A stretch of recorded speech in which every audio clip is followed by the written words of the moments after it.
오늘 본문은 수요일부터 진행되고 있는 입다 이야기의 절정 부분입니다.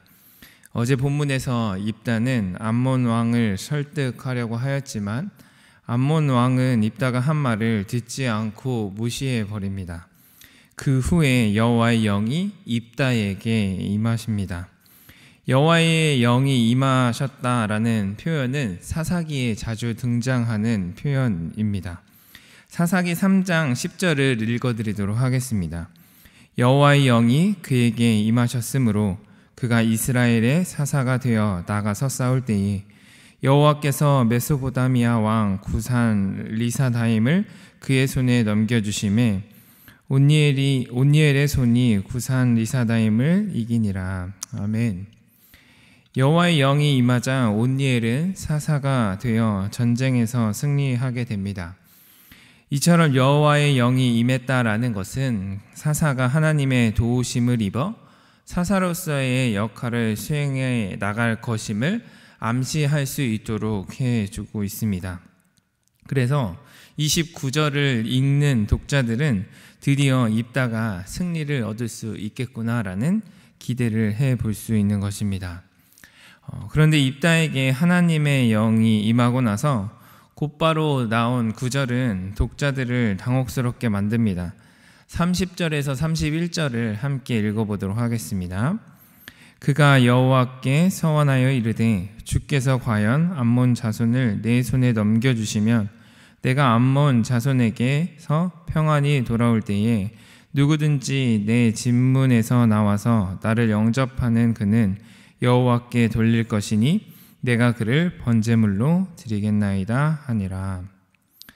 입다는 전쟁에서 승리하게 해주시면 평안히 돌아올 때에 진문에서 나와서 영접하는 그 사람을 여호와께 번제로 바치겠다라고 서원한 것입니다. 이로 인해 입다가 전쟁에서 승리하고 돌아왔을 때 무남 동료인 딸이 가장 먼저 입다를 영접하였고 이 딸을 번제로 드리는 끔찍한 일이 있게 됩니다. 저희가 생각하는 전개는 30절과 31절이 생략이 되고 곧바로 32절로 넘어가는 것입니다. 여호와의 영이 입다에게 임하고 여호와께서 암몬을 그의 손에 넘겨주시며 그리고 이스라엘에 평안이 있었더라라는 우리는 그 전개를 예상하고 있습니다. 그런데 갑자기 사람을 번제로 바치겠다는 이야기가 등장한 것입니다. 왜 입다는 사람을 번제로 드리겠다라는 서원을 한 것일까요? 그것은 가나안의 인신제사 문화가 슬며시 입다의 생각과 마음속에 깃들었기 때문입니다. 하나님께서는 이스라엘 백성들이 가나안 땅에 들어가기 전에 인신제사를 경계하시며 이렇게 말씀하셨습니다. 신명기 18장 9절에서 10절입니다.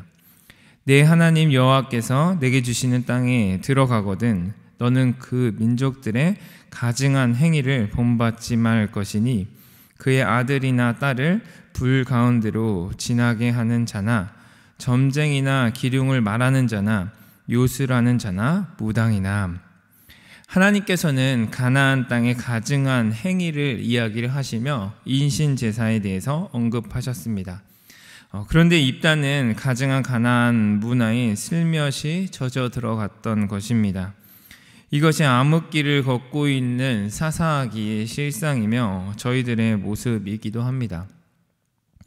분명 신앙인으로서의 모습이 있지만 동시에 세상의 가치와 기준에 젖어 있는 모습인 것입니다.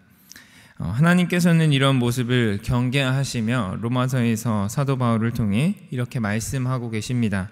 로마서 12장 2절 말씀입니다. 너희는 이 세대를 본받지 말고 오직 마음을 새롭게 함으로 변화를 받아 하나님의 선하시고 기뻐하시고 온전하신 뜻이 무엇인지 분별하도록 하라. 아멘. 사도 바울도 화려하지만 음란하고 또 가증한 문화 한복판에 있는 로마 성도들에게 너희는 이 세대를 본받지 말아라 라고 권면하고 있는 것입니다. 팀 켈러 목사님의 사사기 책에서 저자는 오늘 본문을 해석해 나가며 각자에게 이러한 질문을 해보라고 권하고 있습니다. 이 질문은 어떤 질문이냐면, 내가 못 보고 있는 나의 큰 맹점은 무엇인가? 너무나도 슬며시 그리고 당연하게 들어와서 우리의 삶과 생각 속에 물들어 있는 세상적 가치와 기준이 무엇이 있는지 살펴보라는 것입니다. 요즘 드라마에서는 혼전순결을 찾아볼 수 없습니다. 연인이 되면 너무나도 자연스럽게 혼인 전에 여행을 가기도 하고 잠자리를 갖기도 합니다. 심지어 이런 모습이 아름답게 그려집니다. 너무나도 당연스럽게 전개가 됩니다. 그래서 요즘 고등학생들과 청년들과 대화를 나누다 보면은 그것이 자연스러운 모습으로 생각되어지는 것을 살펴볼 수 있습니다. 그렇다고 그 친구들이 신앙이 없는 것은 아닙니다. 신앙생활도 열심히 하지만 슬며시 우리의 생각과 기준에 자리 잡고 있는 것입니다. 동성애는 어떠한가요? 이제는 드라마나 영화에 동성애 코드가 꼭 한 번씩은 등장을 합니다. 전체 메인 줄거리는 아니더라도 어느 한 부분에 동성애가 등장합니다. 여기에 노출된 청소년들은 그것이 괜찮다고 여깁니다. 너무나도 자연스럽게 돈에 대한 세상의 기준이 또한 우리에게 슬며시 스며들고 있습니다. 이제는 주식을 하지 않으면 뒤처진 사람처럼 보입니다. 주식이 성경적이냐 아니냐를 떠나서 이게 세상의 흐름과 기준이 되면 아무런 가치 판단 없이 저희의 삶 속에 슬며시 들어오는 것이 문제인 것입니다. 직장 생활에 대한, 그리고 또 소비에 대한, 여가에 대한 여러분들 성도님들의 가치와 기준은 어디서 발견되고 있으신가요? 입다의 모습이 굉장히 이상해 보일지 몰라도 실상은 저희의 모습들일 수 있습니다. 그렇기에 사도 바울이 우리에게 권면했던 그 말씀에 온전히 우리가 귀 기울여야 할 것입니다. 로마서 12장 2절을 함께 읽고 마치도록 하겠습니다. 너희는 이 세대를 본받지 말고 오직 마음을 새롭게 함으로 변화를 받아 하나님의 선하시고 기뻐하시고 온전하신 뜻이 무엇인지 분별하도록 하라. 아멘. 이 세대를 본받지 말고 마음을 새롭게 하여 하나님의 뜻을 분별하며 또 그 뜻대로 살아갈 수 있는 금광의 모든 성도님들이 되시길 주님의 이름으로 축원합니다. 다 같이 말씀을 기억하시면서 기도의 자리로 나아가도록 하겠습니다.